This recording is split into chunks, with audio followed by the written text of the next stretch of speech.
As I lay near my parents' bed with my phone in hand, ready to record, I could feel my heart pounding against my chest. This was an invasion of privacy, and my hands trembled at the thought of what I might hear that night. But what I heard was even more traumatizing than the sounds I thought I was going to hear.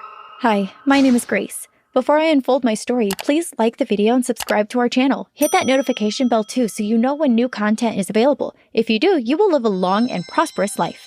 Hey, why don't we play a game of truth and dare? Camille asked, and she busted open a pack of potato chips. My parents, Dad Wade and stepmother Josie, had long been in bed, and my friends and I were having our sleepover before exams began. Sheets, blankets, pillows, stuffed animals, and snacks filled the TV room floor that night. Michelle, Alexis, Jody, Katie, and Samantha nodded and agreed that it was a great idea. We did the usual things in our truth or dare, such as make embarrassing videos, spill our deepest, darkest secrets. We even kissed each other, but those were all simple compared to the hell that was infringed upon me when I decided to choose dare. Samantha looked at me shyly and said, Grace, I dare you to spend the night under your parents' bed. You must not just record everything, but also send it to your best friends so that we know that you completed the task. Ew, I said in horror. You can't be serious about that dare. I'm not doing that. You need to change it. Do you all remember when Grace dared me to go into the boys' bathroom and stay there the entire lunch period? Grace, you were doing this dare. Jody laughed. But guys, these are my parents. Do you know what could happen if I got caught? Just get caught? Alexis shrugged as she popped a potato chip into her mouth. I was hesitant because I didn't even want to think about what happened in my parents' room at night. After much coaxing, I exclaimed, Fine, I'll be a good sport and do my dare. They all cheered and we decided to watch a few movies before going to sleep. Dad, I'm heading to the shower if anyone needs me, I yelled. Okay, Gracie, he replied. I went into the bathroom and I turned the shower on. I peeked out the bathroom door before coming out. I came out of the bathroom and quickly locked the door with the key. I quickly headed to my parents' room with the phone to complete my dare. I had just slipped under the bed when I heard my parents enter the room. I folded my lips in to ensure no sound could escape my mouth. What's going on, Wade? You've been on edge the whole afternoon, Josie said. I watched as my father paced the bedroom floor. Zara wants to come see me. Zara? Zara as in your ex-wife, Zara? Josie asked. Yes, that Zara. She said that she may have found something that may be a lead to her daughter that went missing, my dad said. So why is that a problem? Josie asked in a confused voice. There was a few minutes of silence while my dad paced the room, then he stopped abruptly. There is something that I need to tell you. I don't want you to think any differently of me, and I don't want you to leave me, he pleaded. I lay quietly in the shadows under the bed, wondering what the secret was that my father was about to disclose to Josie. Nothing in the world could have prepared me for what my father said next. The courts did not give me custody of Grace. I kidnapped her, my dad said. You did what? Josie asked, horrified. Baby, shh, please. I don't want Grace to hear. You need to start explaining, and quickly, Wade. My father went on to tell my stepmother that he kidnapped me when I was 5 from my mother's house. They were in a custody battle, and when I went missing, nobody questioned him, since he showed up to court and went through the motions of being a distraught father. He actually paid a friend of his to hold me for a few months until everything died down. My hair was dyed, cut low, and wore boy clothes so that I wouldn't resemble any of the missing person pictures that were posted. I placed my hand over my mouth to stop the sounds that were trying to escape.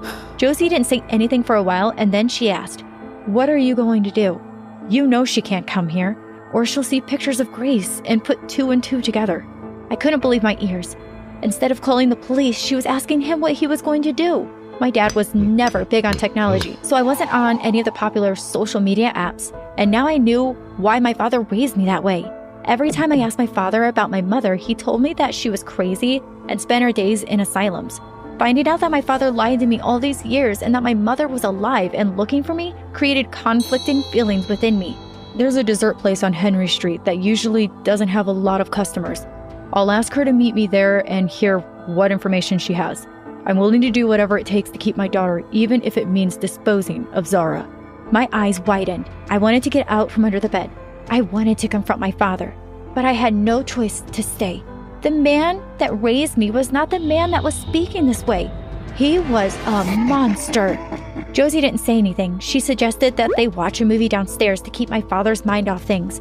As soon as my parents left the bedroom, I quickly came from under the bed and ran to my bedroom.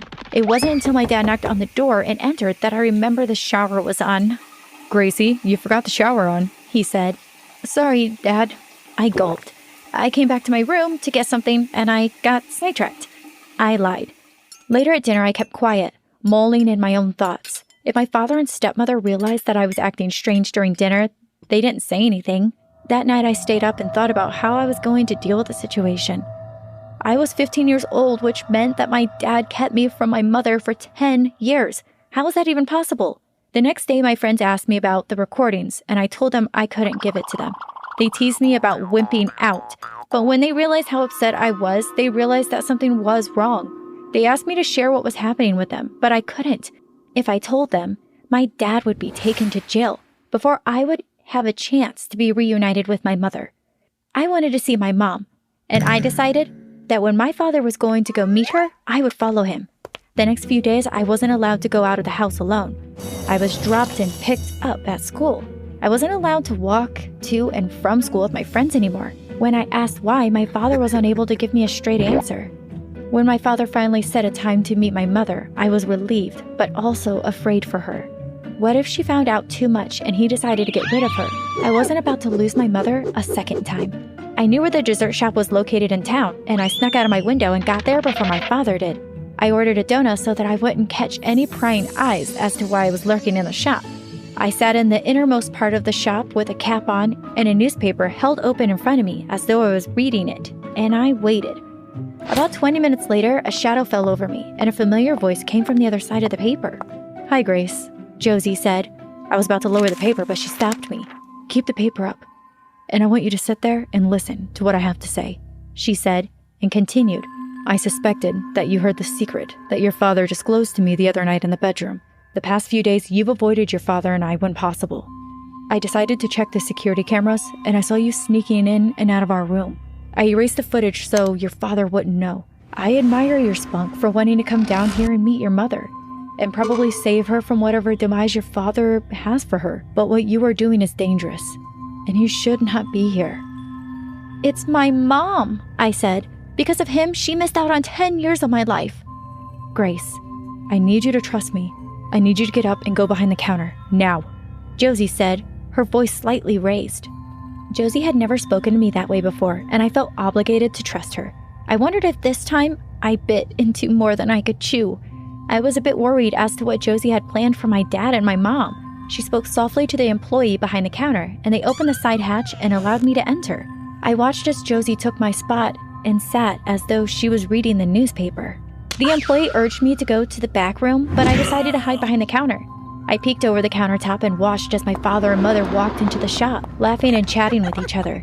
They sat by one of the round tables and leaned in closely to each other as they spoke. I looked over at Josie, who held their position.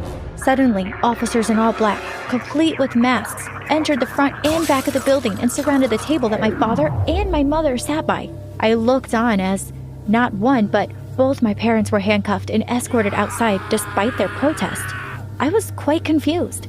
After my mom and dad were escorted outside, I watched as one of the officers shook Josie's hand before he exited the building. I ran out from behind the counter and snatched the newspapers from her hand and flung it on the ground. "How dare you!" I screamed at her. "What did you do? What did my mother ever do to you? I wanted to meet my mother!" Josie looked at me, unmoved by my behavior. "If you give me a chance, I would love to explain everything to you," she said, pointing at the chair opposite of her. I reluctantly sat down and glared at Josie. "I went into labor almost 16 years ago. Things started off great, and then about 2 hours in, things became complicated. I had to be rushed to surgery for a C-section." I watched as Josie's eyes filled with tears, but she continued.